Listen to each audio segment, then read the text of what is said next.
Hi there, my name is Jess Desai. I am a clinician at Revive Center for Wellness, and I'm here to talk to you about feelings of grief that can come up around Mother's Day. Mother's Day can be a challenging time of year for many different people and for a lot of different reasons. If you have lost a mother figure in your life, if you've lost a child, if you have faced challenges with fertility, or maybe if you have a complicated or nuanced relationship with a mother or a child in your life. Mother's Day might just also look different for you this year, or you might have some unmet expectations around Mother's Day. Regardless of the reason, it's important to know that a lot of different people feel feelings of grief or sadness or anger around this time of year. It's important to recognize that while Mother's Day can bring up a range of emotion from sadness to longing to anger, like with all grief, there isn't a prescribed way that you should be feeling.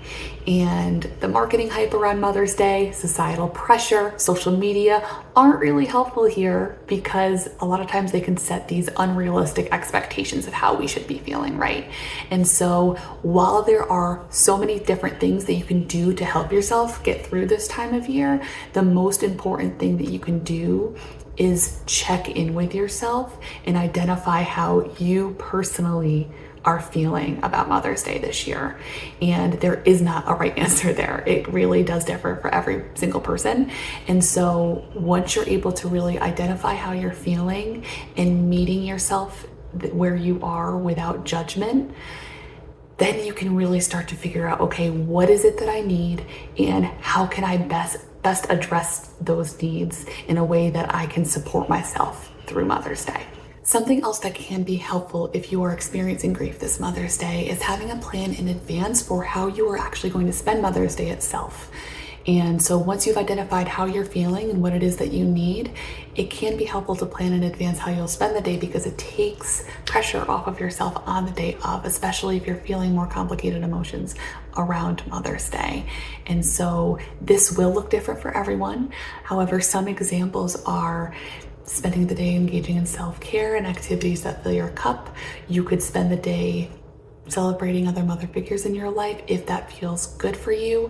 It could also mean completely checking out of and not engaging in anything related to Mother's Day. Again, if that feels right for you, there isn't really a right answer here.